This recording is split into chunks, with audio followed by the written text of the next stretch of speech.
என்று கடவுளின் வார்த்தை. நாள் 28/1/26. உபதியா முதல் அதிகாரம் 1ஆம் வசனம் முதல் 15ஆம் வசனம் வரை. உபதியாவின் தரிசனம். கர்த்தராகிய ஆண்டவர் ஏதோமை குறித்துச் சொல்லுகிறதென்னவென்றால், எழும்புங்கள், அதற்கு விரோதமாக யுத்தம் பண்ண எழும்புவோம் வாருங்கள் என்று அறிவிக்க ஸ்தானாதிபதி ஜாதிகளிடத்தில் அனுப்பப்படும் செய்தியை கர்த்தர் சொல்லக் கேட்டோம்.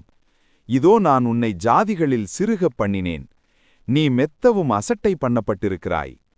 கன்மலை வெடிப்புகளாகிய உன் உயர்ந்த ஸ்தானத்திலே குடியிருந்து என்னை தரையிலே விழத்தள்ளுகிறவன் யார் என்று உன் இருதயத்தில் சொல்லுகிறவனே, உன் இருதயத்தின் அகந்தை உன்னை மோசம் போக்குகிறது. நீ கழுகை போல உயரப் போனாலும், நீ நட்சத்திரங்களுக்குள்ளே உன் கூட்டைக் கட்டினாலும், அவ்விடத்திலிருந்தும் உன்னை விழத்தள்ளுவேன் என்று கர்த்தர் சொல்லுகிறார்.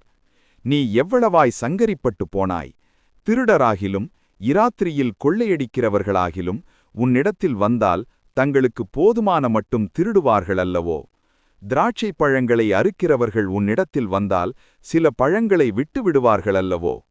ஏசாவினுடையவைகள் எவ்வளவாய் தேடி பார்க்கப்பட்டது! அவனுடைய அந்தரங்க பொக்கிஷங்கள் எவ்வளவாய் ஆராய்ந்தெடுத்துக் கொள்ளப்பட்டது! உன்னோடு உடன்படிக்கை செய்த எல்லா மனுஷரும் உன்னை எல்லை மட்டும் துரத்திவிட்டார்கள். உன்னோடு சமாதானமாயிருந்த மனுஷர் உன்னை மோசம் போக்கி உன்னை மேற்கொண்டார்கள். உன் அப்பத்தை சாப்பிட்டவர்கள் உனக்கு கீழே கண்ணி வைத்தார்கள். அவனுக்கு உணர்வில்லை.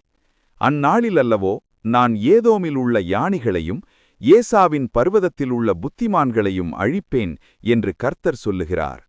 தேமானே, ஏசாவின் பர்வதத்திலுள்ள மனுஷர் யாவரும் கொலையினால் சங்கரிக்கும்படி உன் பராக்கிரமசாலிகள் கலங்குவார்கள். நீ உன் சகோதரனாகிய யாக்கோபுக்குச் செய்த கொடுமையின் நிமித்தம் வெட்கம் உன்னை மூடும். நீ முற்றிலும் சங்கரிக்கப்பட்டு போவாய்.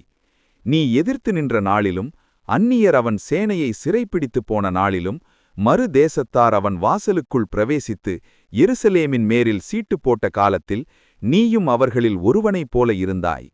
உன் சகோதரன் அந்நியர் வசமான நாளாகிய அவனுடைய நாளை நீ பிரியத்தோடே பாராமலும், யூதா புத்திரருடைய அழிவின் நாளிலே அவர்கள் நிமித்தம் சந்தோஷப்படாமலும், அவர்கள் நெருக்கப்படுகிற நாளிலே நீ பெருமையாய் பேசாமலும் இருக்க வேண்டியதாயிருந்தது.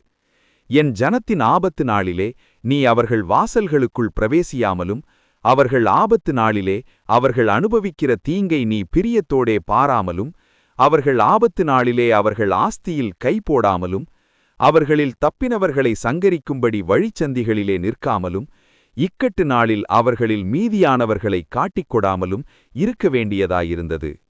எல்லா ஜாதிகளுக்கும் விரோதமான நாளாகிய கர்த்தருடைய நாள் சமீபமாய் வந்திருக்கிறது. நீ செய்தபடியே உனக்கும் செய்யப்படும். உன் செயையின் பலன் உன் தலையின் மேல் திரும்பும். ஆமேன்.